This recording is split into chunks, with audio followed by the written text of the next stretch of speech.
And welcome back to another episode in my series of Coming to Terms with Activism. This series is meant to explain to people who might not grasp certain terms that are used within activism and to get a better understanding of what those terms mean. Because oftentimes you hear those terms and you hear people responding to those terms, and it's clear that they're not quite understanding what's being talked about. And they're assuming meanings of the terms that aren't really accurate, and as such, it warps their view and makes it hard to have a conversation when you're coming from a point that you don't know what it is that's being said in the first place. And one of the biggest ones to come up is the idea of privilege, specifically white privilege. And the reason I brought this up today and did it at this point in the series is because there was a recent article that came out that said there was a teacher in San Francisco who said that the Bernie meme and Bernie Sanders at the inauguration wearing those mittens and the jacket was an example of white privilege. And the internet, of course, went bonkers because, as I've said, many times people will hear these words and hear what is said, and instead of just taking the time and sit on it and marinate on it for a little bit, they just like, that's ridiculous, and start pounding away on their keyboard because in their worldview, they don't understand why such a thing would be said. And even me, I heard that and I was like, is that true? Is that really an example of white privilege? But instead of banging away at my keyboard, I followed my own advice that I give in the first video in this series. And I said, well, let's think about it. Let's read the article. Let's read the points that she's trying to make. And let's consider what's being said. And at the end of the day, maybe I'll come to a point where I'll agree, and maybe I won't, but at least I'll have a better understanding of where the individual's coming from. Now, in this case, it didn't take much convincing. Let's look back at the Obama presidency. Barack Obama, when he was president, wore a tan suit. He looked fine in that tan suit. There's nothing wrong with it. He looked dapper. I thought he looked professional. But a lot of people didn't like the fact that he wore a tan suit. They didn't think that it was professional. So they criticized him for it. Now, let's look at his wife, the First Lady, Michelle Obama. She wore sleeveless dresses. You could see her arms. And despite the conservatives supporting the idea of the right to bear arms, they criticized her bare arms. Now, when Melania Trump wore dresses that showed bare arms, they didn't say anything. Why?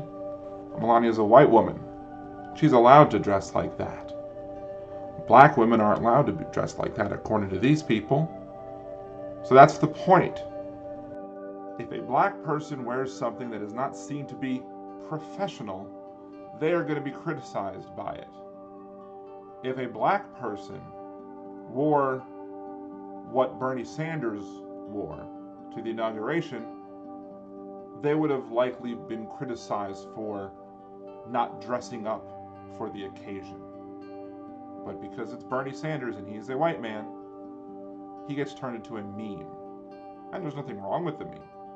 And let's go even further, because there are some people who are even having problems with that. So by saying that Bernie Sanders and his wearing of the mittens and the jacket was an example of white privilege, it is not a criticism of Bernie Sanders. Privilege is not about the individual. Privilege is about the group. It's basically saying that any white person in that situation would have likely not been criticized, but any black person in that same attire very well would have been criticized because we don't let black people express themselves in dress or with hairstyles or with anything else. I discussed that on my mini cast a while ago. How if you're a white person, you have a certain hair, black people can't have their hair natural in job interviews, or else they're looked at as being ghetto or some other term that is racist. They're not allowed to be themselves, but white people can wear their hair the way they wish. They can have curly hair and it's fine. But if a black person shows off their natural curls or their natural hairstyle or what have you, they are criticized, they're viewed as not being professional. Even code switching is an example where white people have privilege and black people don't, because white people typically don't have to go to a job interview and change the manners in which they speak in order to try and get the job, whereas a black person might not want to sound, as an interviewer might think, is too black, and as such risk not getting the job. So you might see somebody have to code switch to be able to survive in life, and that's another part of white privilege. Again, it's not about the individual, it's about the group. If you want to go look at a really good article about the idea of what privilege is, John Scalzi, the author, has an article that basically discusses privilege in terms of gaming. And basically the point is that if you are playing a game, like a video game, and you might start the video game at certain difficulty levels. Well, being white in a video game would allow you to start the video game of life at an easier setting than a black person might have to. Now, does that mean that the white player will automatically win the game? No. Does that mean that the black person will automatically lose the game? No. The black person may be very adept at the game and might win more often than not over the white person. However, all other things being equal, the black person is going to have more obstacles thrown in their way, on average, than the white person will. And that's the point of privilege. Again, so you'll hear people say, well, I'm poor, where's my privilege? Well, again, it's not about individual successes or failures. You can have all the privilege in the world and suck at life and not do well. But the reason you're sucking at life is not going to be because of your race. Because you are having less obstacles thrown in your way as a white person than you would as a black person. So, playing a game, you're trying to save the princess,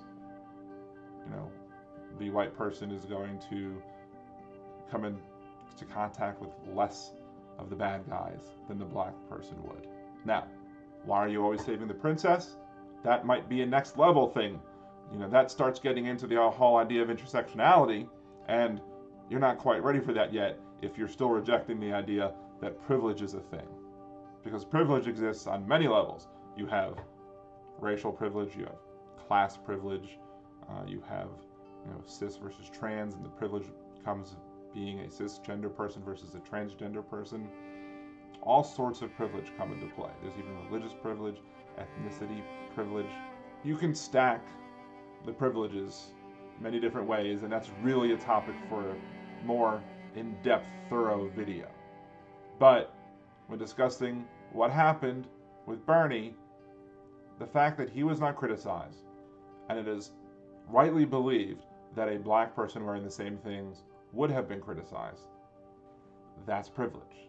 That's an example of privilege. So I have to agree with the teacher that said that her students got to see a white person, a wealthy person, get up there and sit in a comfortable outfit, whereas somebody who had less privilege than him would very well have likely been criticized for the choice of dress. So again, that's the end of this video. If you liked it, please remember to like the video, share it with your friends, and please subscribe to the channel. And I'll be coming up with more videos. If you would like to see specific terms discussed, leave a comment in the comment section. Let me know what terms you would like to see. I'm going to be discussing things like rape culture, patriarchy, and such. But anything else that you hear and you have a problem and you want to maybe try and hear it explained from a different point of view, shoot a comment down in the comment section. I'll be more than happy to make a video on that as well.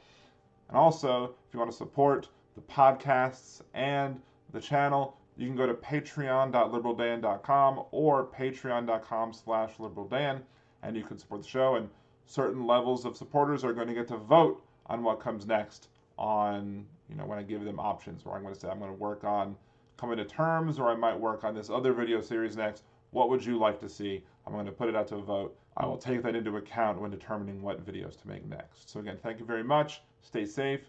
stay socially distanced, please mask up, and have a good day.